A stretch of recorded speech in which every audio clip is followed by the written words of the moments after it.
Bueno, pues que empezamos en este caso, lo escucharán en la sintonía, lo verán también en televisión, la sección que nos lleva a hablar un poquito más de oratoria. Abra palabra. ¿Con quién, tratamos un poquito más el mundo de las palabras? Pues con Michel Suñén. Ya saben que él es escritor, también es, en este caso, especialista en marketing y tiene su propia agencia. Hola, ¿qué tal? Hola. Pues muy bien, aquí con ganas de charlar un poquito con vosotros. Bueno, estamos dándole forma al guión escrito, a cómo está en el discurso, a si tiene que estar escrito de una manera o de otra, y seguimos, llevamos varios fascículos, si me permiten, hablando precisamente de esos tips, ¿no? O de esos consejos, a la hora de sentarse ante una hoja en blanco y decir, bueno, ¿por dónde empiezo, no? ¿De qué manera? A ver, en la última sesión que tuvimos de Abra Palabra nos centramos en la recreación, que es ese sistema de exposición que tenemos que ser nosotros mismos, hablando con naturalidad de un tema que dominamos mucho, poniendo en común nuestras ideas propias y siendo como somos y creando algo único ante el público. En ese escenario, que requiere una actitud positiva, mucha responsabilidad, una preparación ardua tanto a nivel próximo, inmediato para ese discurso concreto, como la que dura toda la vida, ir acumulando experiencias, ir entrenando, ir desarrollando nuestro mundo interior y adquiriendo cultura, vocabulario, todas estas cosas, exige también un colaborador imprescindible que es el guión. Estamos hablando ya de la acción oratoria, no de la preparación del discurso, sino cuando ya estamos delante del público. Y hay una controversia, muchas veces me preguntan mis alumnos o mis asesorados, oye, pero ¿queda bien eso de salir ante el auditorio con un guión? ¿No es mejor llevarlo en la cabeza, tal, no sé qué? Es fundamental tener un guión. Es verdad que puedes tener un guión mental o un guión físico que es mucho más seguro, que te relaja más, que estás más tranquilo y si no tienes demasiada experiencia es la mejor opción. Pero en cualquier caso, esto como todo, la acción oratoria también tiene una evolución continua y quizás en algún momento pues puedas plantearte, oye, pues yo salgo con un guión mental y me defiendo con él. Lo importante es que gracias a ese guión vas a hacer un discurso natural siendo tú mismo del tema que dominas sin alejarte de lo que tú has preparado demasiado. Luego veremos que hay que hacer algo diferente y único, ¿vale? Y al mismo tiempo que acabarás disfrutando. Y no os olvidéis que disfrutar hablando en público es sinónimo de hacer disfrutar a los demás, porque esas cosas se contagian. Vamos a hablar del guión. ¿Por dónde hay que empezar? ¿Hay que llevarlo escrito? No, una cosa es el guión y otra cosa es el texto escrito. Que algunos piensan que eso es un buen guión. Y de hecho, ya en su momento hablamos de que no había que escribir el discurso, si no era más que, salvo en casos muy concretos. Pero desde luego lo que no es una herramienta de consulta rápida. Cuando salís con 10 o 12 folios y lo ponéis ahí, aunque esté discretamente en una mesa, pues cuando buscáis un dato concreto, pues no lo encontráis, porque eso es un texto escrito, no es un texto guionizado. Lo que buscamos es precisamente que sea una herramienta, un cordón umbilical que nos una a eso que nosotros hemos trabajado y hemos dado por bueno en la fase previa, tranquilamente cuando concebíamos el discurso. Entonces, si tenemos que ser nosotros mismos, somos expertos en la materia y tenemos ideas propias, en el guión, ¿qué nos hace falta? ¿Todo lo que hemos preparado? No, simplemente la estructura de nuestro discurso. Esta es la idea principal, este es el orden, estas son las ideas secundarias y si acaso pues algún dato, algún elemento, alguna referencia, si me apuráis alguna cita concreta que queréis decirla exactamente igual, y con eso es suficiente. No necesitamos nada más para hacer esa improvisación guionizada que buscamos en nuestras comunicaciones. Vamos a definir un poquito más, vamos a afinar un poco más, ¿no? Ya cuentas la definición, pero ¿cómo lo ponemos en práctica? ¿Cómo empezamos, Michel? Mira, el guión sobre todo te tiene que transmitir en el discurso seguridad, es decir, que tú sepas que si te quedas en un momento bloqueado o más habitual, oye, pues doy un giro a mi charla porque el público exige algo concreto con lo que no contaba, lo explico y luego en todo momento sé dónde estaba y sé a dónde tengo que llegar. Es una herramienta antibloqueo y es también la que te marca el orden y la jerarquía de importancia de las ideas o de los conceptos que vas a transmitir y además es un documento o una herramienta eterna.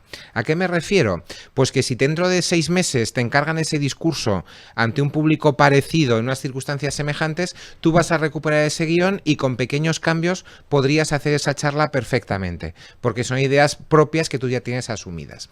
En este sentido, ¿cómo tiene que ser el guión? Es decir, ¿qué características tiene que tener? Fundamentalmente tiene que ser algo personal e intransferible. Yo con tu guión, que me estás escuchando, pues a lo mejor no podría hacer mi discurso y tú con el mío tampoco. Por eso es una cuestión de práctica, de ir viendo qué nos sirve y cuándo realmente somos capaces de encontrar en ese guión que hemos preparado lo que buscamos. Algo rápido, algo intuitivo, que todo esté ahí y que al mismo tiempo pues sea fácil de encontrar. Es sobre todo visual. Esto significa que yo lo consulto en décimas de segundo. Miro y tengo que encontrar lo que está. Y esto supone que tenemos que dotarlo de elementos visuales. Muchos espacios, diferentes tipografías mayúsculas, minúsculas, colores, subrayados, algún simbolito, algún imagotipo. Jugar con esos elementos que nos permiten en un momento dado encontrarlo todo rápidamente en un golpe de vista. Si estáis sentados, y ya enseguida te dejo que me hagas la pregunta. Si estáis sentados, el folio...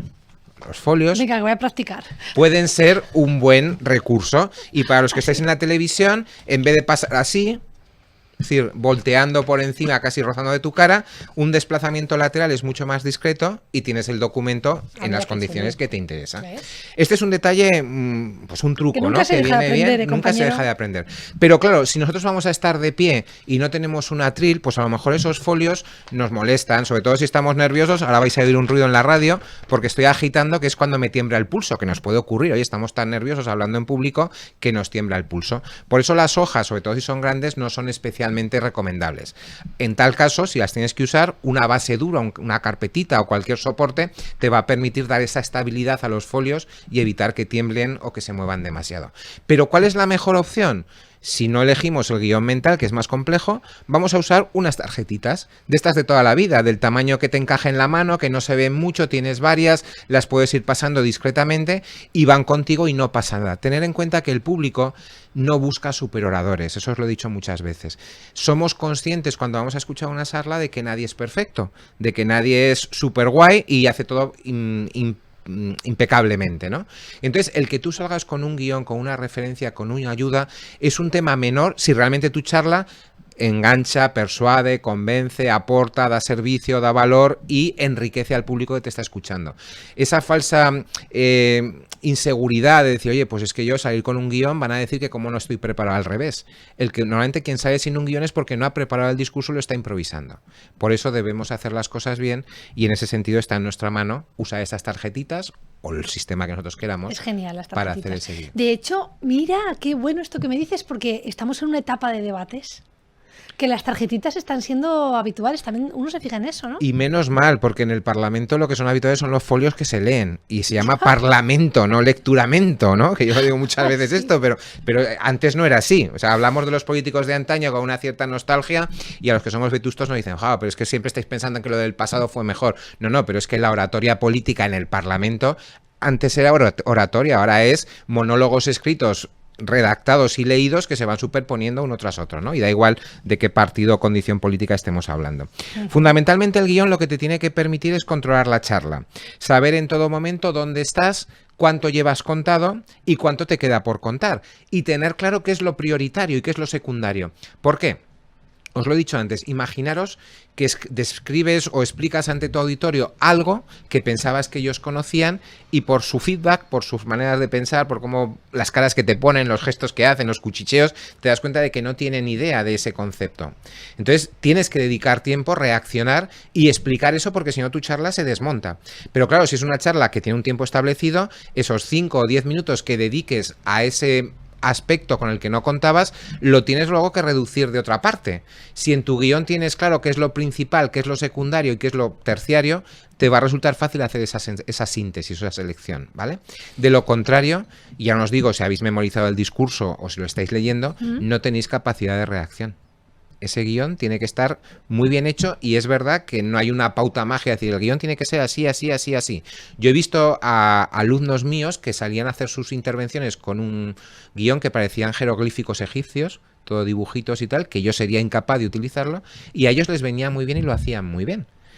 Es verdad que los guiones no son tanto documentos de palabras como de conceptos.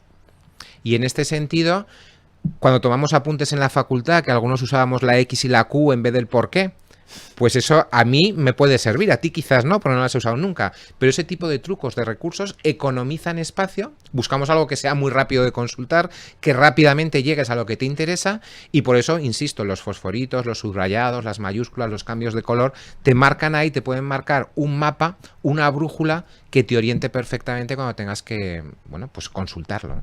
Que no te hace falta en toda la charla porque lo haces de tirón, porque al hacer ese guión es fácil que se te quede el guión mental y pues bueno, pues fenomenal. Pero tú tenías ahí tu colchón de seguridad, no lo has tenido que usar, no pasa nada. Pero, ¿y si sí? ¿Qué decía José Mota? ¿Y si llega el momento de que qué hago ahora y no tengo el guión? Pues ahí esto lo tienes a tu disposición y lo único que tienes que hacer es preocuparte conforme vas haciendo tu charla, aunque no lo consultes, de ir pasando las páginas o las tarjetas para que cuando busques tengas el momento en el que estás. Me salgo del guión. Perfecto. Solo para preguntarte una cosita. Y bueno, para decirte una cosa que a mí me viene bien y yo no sé si esto es recomendable o no. Va con las palabras largas y difíciles de pronunciar. Y tiene que ver con colocar un guión delante de cada sílaba para que a la hora de, bueno, tener un primer vistazo.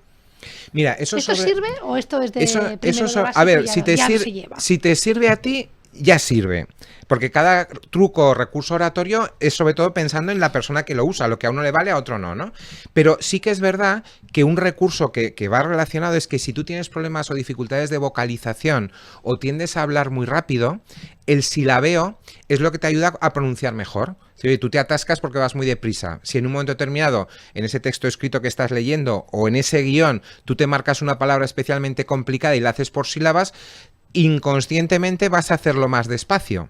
Incluso llegado a ese punto que tú eres consciente de que te cuesta decir supercalifragilístico espialidoso, pues si lo tienes que decir impepinablemente, pues lo tienes ahí. Es verdad, necesitarás casi una tarjeta solo para la palabra, ¿no? Con las sílabas. Pero ese supercalifragilisti, al ir más despacio, ya estamos pronunciando y vocalizando mejor.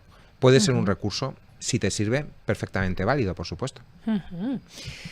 Bueno, pues yo te lo agradezco que me des el feedback a mi tip oratoria. Aquí me salgo como alumna y te pregunto, bueno, más cosas, porque aquí hay una negrita que me encanta que es sin powerpointismo. Quiero decir, ese, por ejemplo, habría estado bien con las sílabas, ¿no? El powerpointismo. A ver, esto no lo busquéis en el diccionario de la RAE, es un término propio, me lo he inventado yo, pero lo llevo muy a boga y lo utilizo mucho y es muy evidente, enseguida lo vais a encontrar. ¿Qué no es un guión para la acción oratoria? Algo público y que entreguemos a los demás. Si es un guión que es un mapa de carreteras que yo utilizo, si yo se lo doy a mi público, inmediatamente él sabe qué recorrido voy a hacer y a dónde quiero llegar. Y lo peor de todo es que mientras yo estoy en el punto 2, a lo mejor está él en el cuarto o en el quinto, con lo cual ya está haciendo zapping mental. Esto que aparentemente dices, bueno, esto es una estupidez, ¿a quién se le va a ocurrir repartir su guión en mano a los presentes en su charla? Pues es verdad, en mano no, pero el PowerPoint muchas veces es concebido como un guión para el orador y eso es un tremendo error.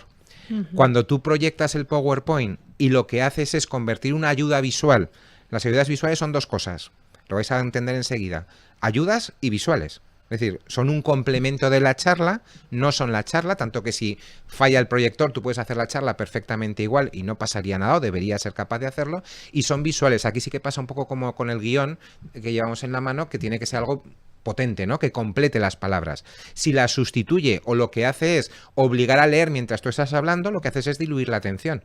El que está leyendo ya no te escucha. Claro. Y si está leyendo en el punto 5, que es el colofón, que tú querías ahí dar la gran sorpresa, el clímax, de decir, he llegado a este punto, y ellos ya están ahí cuando tú estás en el segundo, los tienes totalmente perdidos.